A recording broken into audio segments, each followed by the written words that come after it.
Good morning, ladies and gentlemen. I hope you are aware of what we are here for this morning. What are we here for? Oh, so you are ready to learn the game of cricket. Is that not it? Okay.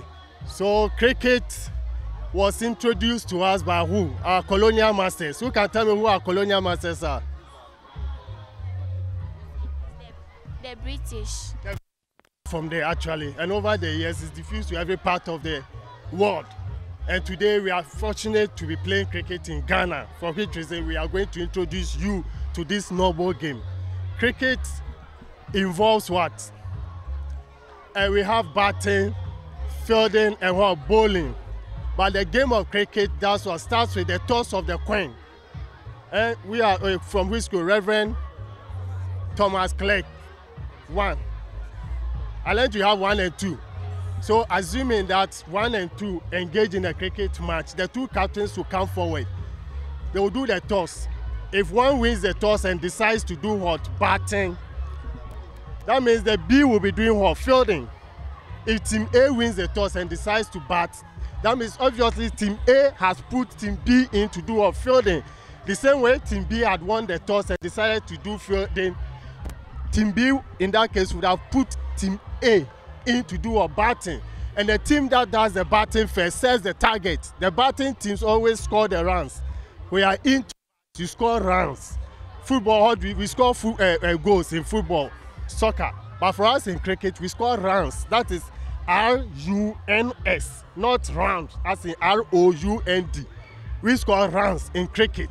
So the team that bat first sets the target by scoring runs, after which the other team see if they will be able to achieve that target or beat that target. Whoever teams score the highest higher run wins the match. Football we play 45 minutes, 45. But for us in cricket we have different durations. We have the T20, we have the ODI, that's the 50 over match, and the test match. The shortest form currently is the T20. So in a game of cricket, we play it in an overs like the T20. An over means bowling 6 good balls from one end. If you don't understand anything, you ask me questions. If you don't ask, I will ask you. I said an over means what? Bowling 6 good balls from one end, after which the other other over will be bowled from the other end. We alternate the ends, so that if you bowl 1 over from this end, the next over will be taken from the other end. What's your name?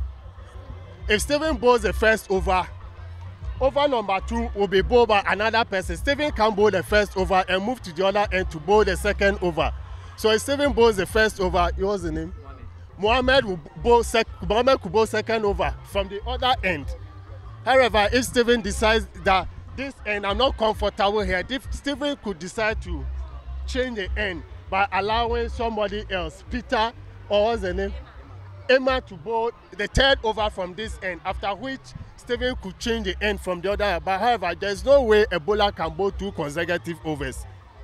They bowl number 3 and 4 or 6 and 7. It doesn't happen that way. We alternate the bowlers and the ends as well.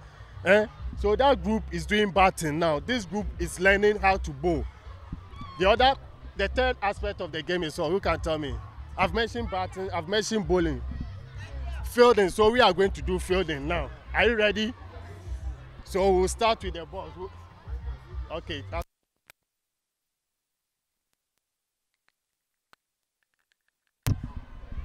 please, what is fielding? Fielding. You know when that's a good question. She wants to know how fielding is. You know, we have the batting side and the fielding side. The batting side in a game of cricket, you have 11 players. 11 players for both ends. So if the batting team has 11 players, and at any given time they need 2 batters to score runs. So they'll bring number 1 and 2 in to start with the batting. Number 1 and 2 be, and the rest of the batters will be at the pavilion. They'll be waiting to see what number 1 and 2 will do. However, the fielding team will send all 11 players onto the field. Do you understand? All the 11 players will be on the field to do the fielding. They want to prevents the batting team from scoring as many runs as possible. They should make them score very least runs so that if you make them score so many runs, it will make things difficult for you. Do you understand? So you don't. The fielding team will have to make things difficult for the batting team by chasing the ball, stopping the balls.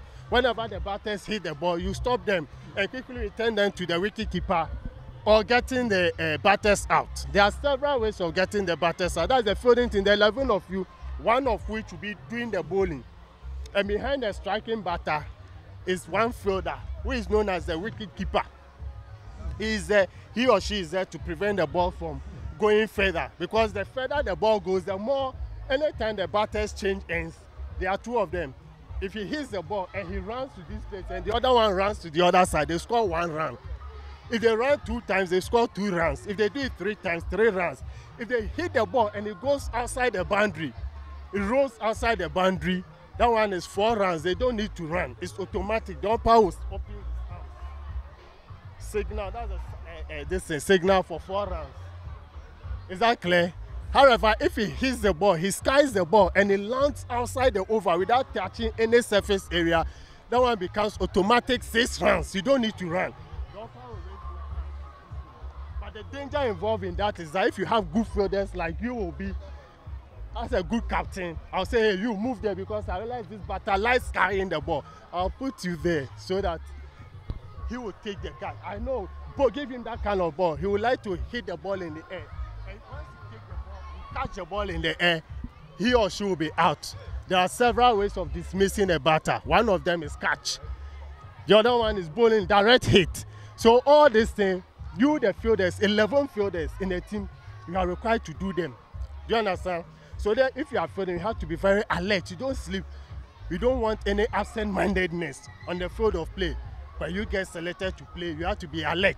When the catching opportunities come, you have to make sure you take them. When the ball is coming to you, don't let the ball go through your leg. You do the long barrier. You go down properly and do the long barrier, but stopping it. You don't open your legs this way for the ball to go through your leg. We'll go through all this. This is just an introduction, okay? We'll come to your various schools to give you proper coaching, okay? Okay, for now, another, could you want to ask a question again? What is bowling?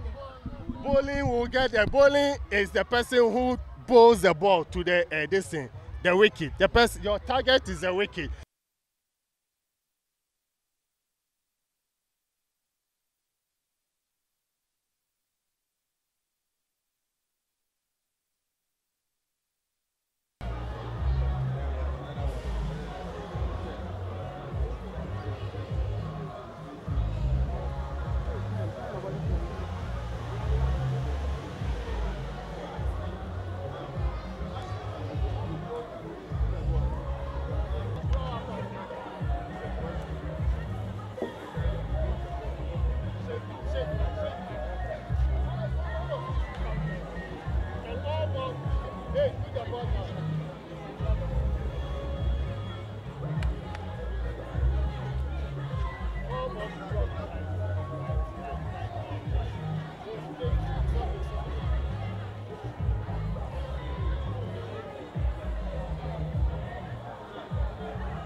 Boss. Oh, sorry.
Oh, you can't come, you can't come. Right now, we are just doing some demonstration. The interviews and things will come later. So, when you get to Accra, what's the deal? Yeah, your guys not checking us. Yeah, squad. You guys are.